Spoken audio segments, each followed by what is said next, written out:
Olá, seja muito bem-vindo ao Mitonomia, seu canal de mitologia e astronomia. No programa de hoje vamos falar sobre o signo de Áries. Você conhece a mitologia grega por trás do seu signo? Bom, se você é ariano, acho que você vai curtir essa história. Ela começa com um casal um tanto peculiar.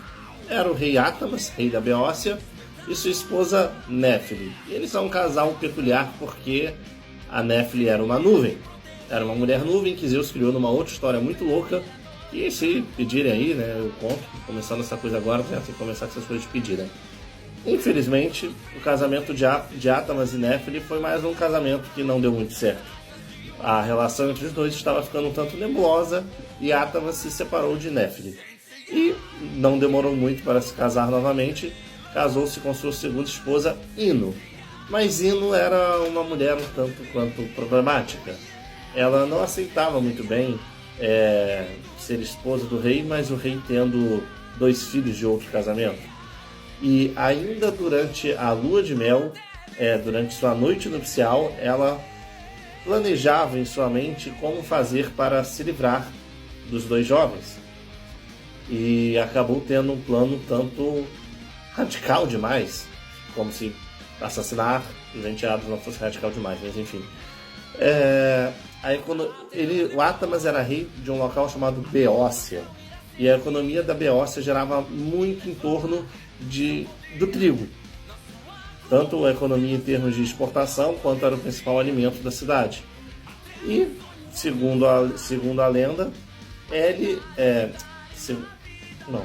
segundo a lenda, Ino convencia um grupo de mulheres que cuidavam do celeiro onde eram guardadas as sementes do trigo a torrarem as sementes.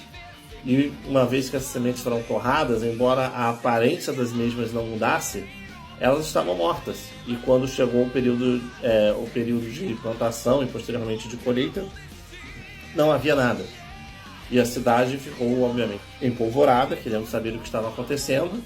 Só poderia ser uma maldição vinda dos deuses.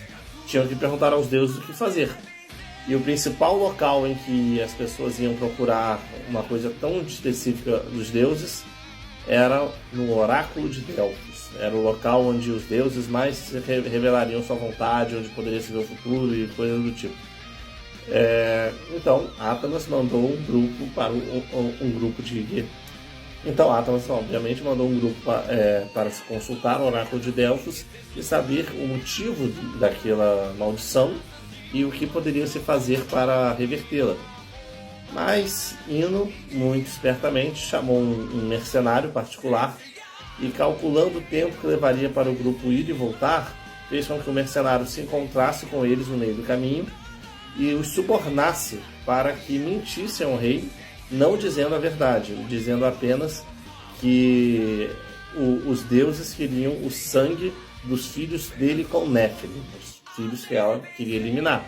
Ela basicamente causou uma crise no reino inteiro para eliminar as 2 crianças, porque ela não gostava delas serem filhas de outro relacionamento. Ok, um pouco dramático, mas ok. Os mensageiros aceitaram o dinheiro, talvez também com um pouco de medo de Ino, e disseram a mentira ao rei. Disseram que ele deveria eliminar os filhos e que as novas sementes plantadas, sementes que não foram torradas, iriam germinar. O rei Átamas ficou extremamente entristecido com isso, ele não queria sacrificar os filhos, mas era a vontade dos deuses, a população estava pressionada, e ele mandou prender os 2 filhos e começou os seus preparativos para um ritual de sacrifício. Ino, nesse meio tempo, deu um novo serviço ao mercenário. Pediu que ele eliminasse os mensageiros para que em algum momento eles acabassem não com as dentes nos dentes e contando a verdade. Mandou também que eliminasse as mulheres que torraram os grãos e, por fim, seduziu o mercenário e, em segredo, o eliminou na hora do ato. Felizmente para os irmãos Phrixus e Helle, sua mãe, Néfele, estava atenta do Olimpo, olhando o que acontecia. E, vendo todo o plano de Ino, ela implorou aos deuses que dessem algum livramento para seus filhos. E os deuses concordaram. Zeus concordou. Bom, e você aí, ariano, deve estar se perguntando, onde é que está o meu signo nessa bodega dessa história? É agora que ele entra, meu jovem? ou meu idoso, minha idosa, não sei. Enfim, a Áries, ele é um carneiro dourado. Ele é representado no signo como carneiro dourado. E o livramento que os deuses deram foi justamente enviar um carneiro dourado que sabia voar e falar para aterrissar lá no meio do momento do ritual de sacrifício, mandar as crianças subir e rapar fora.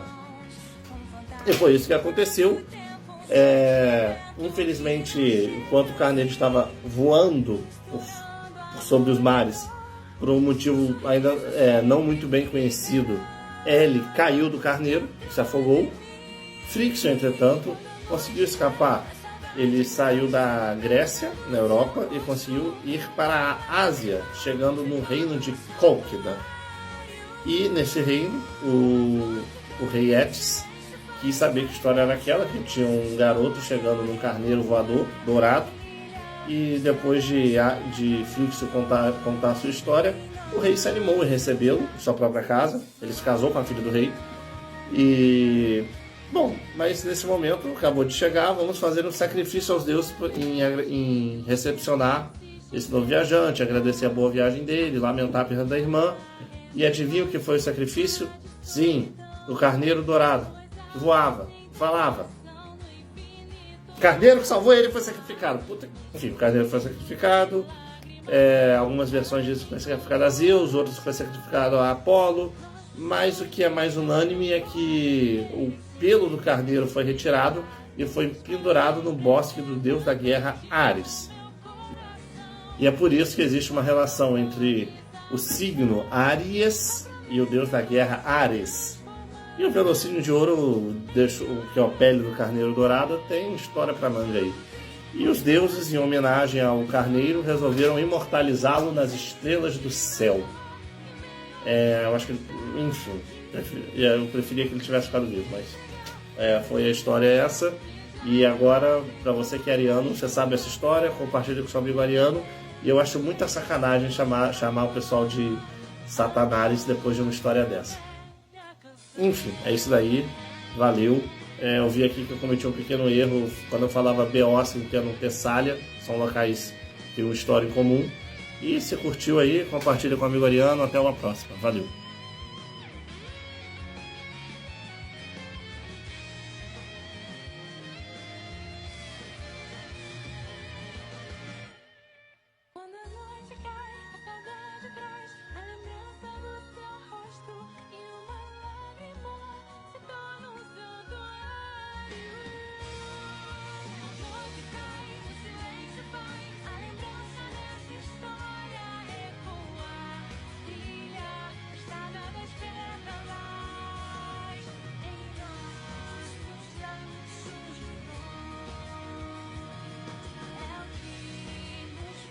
Acreditar.